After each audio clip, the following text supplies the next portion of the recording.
যুক্তরাষ্ট্রের president Donald Trump বৃহস্পতিবার রাতে ওয়াশিংটন ডিসি পৌঁছেছেন তার ডাভোস সফরের পর এবং গ্রিনল্যান্ড নিয়ে ইউরোপের সঙ্গে চলমান সংঘর্ষের এক সপ্তাহে।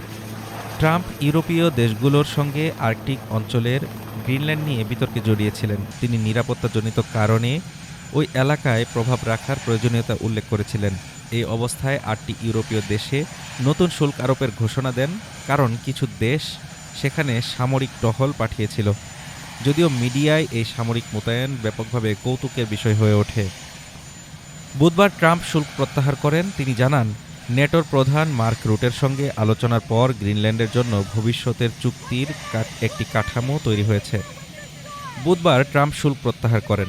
তিনি জানান, নেটোর প্রধান মার্ক রুটের সঙ্গে আলোচনার পর গ্রিনল্যান্ডের জন্য ভবিষ্যতের চুক্তির একটি কাঠামো তৈরি হয়েছে। তবে ইউরোপীয় নেতারা বৃহস্পতিবার ব্রাসেলসে সংঘর্ষ মোকাবেলার জন্য জরুরি বৈঠক চালিয়ে যান। কাঠামোর বিস্তারিত প্রকাশ করা হয়নি, তবে ট্রাম্প সাংবাদিকদের জানান, এর মানে হলো তিনি যা খুশি করতে পারবে তাই করতে পারবেন।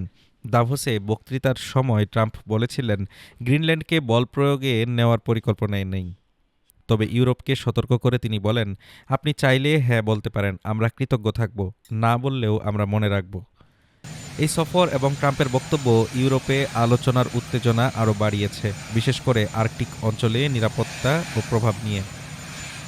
Desk report, Dhaka today.